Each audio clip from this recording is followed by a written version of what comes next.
Welcome back once again in another video. My name is Mohsen Akram and you're watching this video at Al Karam School of Thoughts. Sociology पे पहुंचे हम theories कर रहे हैं जी। और theories आपको पता है किसी भी इम्तिहान के लिए बहुत ज़्यादा ज़रूरी हैं। दो कि हम MCQs और ऑब्जेक्टिव पार्ट कर रहे हैं, लेकिन सब्जेक्टिव में भी आपको मदद हो जाएगी, प्लस आपके MCQs ज़्यादा अच्छे तरीके से हल हो जाएंगे। फंक्शनलिज्म को पढ़ने लगे हैं दोस्तों। फंक्शनलिज्म की जो थेरी है ना, एक्चुअल में ये एक साइकोलॉजिकल थेरी थी, ठीक है। इसको विलियम जेम्स ने, जो कि अमेरिकन साइकोलॉजिस्ट थे, इन्होंने प्रेजेंट किया था। बट जो इमली डर्कहेम थे, हम इनको पढ़ेंगे, इन्होंने इस थेरी से इंस्पायर होके इसको सोशियोलॉजी में फिट किया और बड़ी अच्छी फिट बैठती है। जो विलियम जेम्स थे, ये मेन प्रोपोनेंट थे इस थेरी के, और इन्होंने 19th सेंचुरी के अंदर ये थेरी प्रेजेंट की थी। साइकोलॉजी के अंदर जो फंक्शनलिज्म होता है ना, उसके मुताबिक इंसानी जिस्म जो होता है ना, ये एक कुल इकाइयों का एक कुल होता है। कैसे होता है मैं इसको बाद में एक्सप्लेन करता हूं।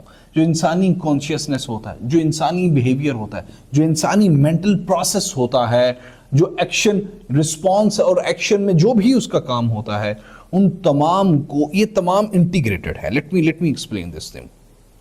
देखो, जो इंसानी बॉडी है ना, वो हाथ कान, नाक, मुंह, इन सब चीजों से मिलके बनी है, ठीक है। और हर चीज अपना अपना फंक्शनिंग कर रही है प्रॉपर अपने वे के अंदर, ठीक है।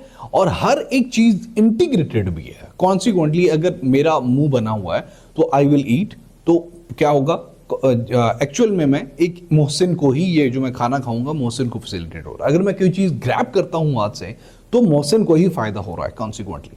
सो इन साइकोलॉजी क्या होता है कि जो भी मोहसिन की बॉडी, अलग अलग बॉडी पार्ट, अब मेरा पांव अगर चल के कहीं पे जा रहा है तो फायदा मोहसिन को हो रहा है। तो इन साइकोलॉजी इंसानी बॉडी के जितने पार्ट्स हैं सब अलग अलग फंक्शनिंग करते हैं, लेकिन फायदा कॉन्सिक्वेंटली मोहसिन को हो रहा है। तो एमिली डर्कहेम ने इस चीज को सोसाइटी के अंदर इंप्लाई कर दिया, ठीक है। सोसाइटी के अंदर उन्होंने बोला society is relatively stable due to its functioning और functionality। वो ये कहते हैं कि हर कोई इंस्टीट्यूशन, वो फैमिली है, इकोनॉमी है, पॉलिटिकल सिस्टम है, एजुकेशन है, all of them serve to the society। क्या हुआ कि भाई कोई भी सिस्टम है, मोरल वैल्यूज हैं, नॉर्म्स हैं, कुछ भी सोसाइटी के अंदर होता है ना, सब इंटरकनेक्टेड है। At the end of the day सब किसको फैसिलिटेट करता है, किस चीज के फंक्शन को फैसिलिटेट कर रहा है, सोसाइटी को।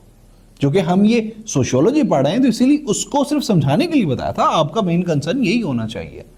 तो ये तमाम तरह, economy, political system, norms, values, laws, सब चीजें, ये सब के सब वाइटल रोल प्ले करते हैं सोसाइटी के अंदर, for the welfare and for the progress and for the evolution of society. And that's it. बात गल मुक गई। Everything in the society is इंटरैक्टेबल।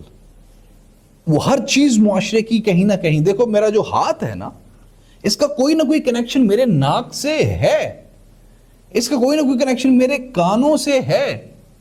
So, though my hand is a different entity, but it is connected to me just like my ear. So, हर एक जो इदारा है, वो norms हैं, वो वैल्यूज हैं, वो रूल्स हैं, वो लॉज हैं, कुछ भी है, everything serves for the evolution, for the progress, for the development of the society, and that's what he has said। मेरी बात खत्म होगी, जरा इसको पैराग्राफ को पढ़ ले। हाँ, यहाँ पे एक प्रॉब्लम है। Problem in one part affects the rest of the entire body. ये भी सही है। जो फंक्शनलिस्ट है ना, ये कॉन्फ्लिक्ट और वायलेंस को बहुत ज्यादा अपोज करते हैं। कहते हैं यार, ये जो बम ब्लास्टिंग होती है, बंदे मरते हैं, ये जो वायलेंस होता है, ये जो कॉन्फ्लिक्ट होता है ना, इससे क्या होता है, सोसाइटी की प्रोग्रेस, सोसाइटी की डेवलपमेंट, सोसाइटी का एवोल्यूशन रुक जाता है। सो बाकी वो यही कहते हैं कि भाई everything in society serves society in one way or other except the conflict and the crime।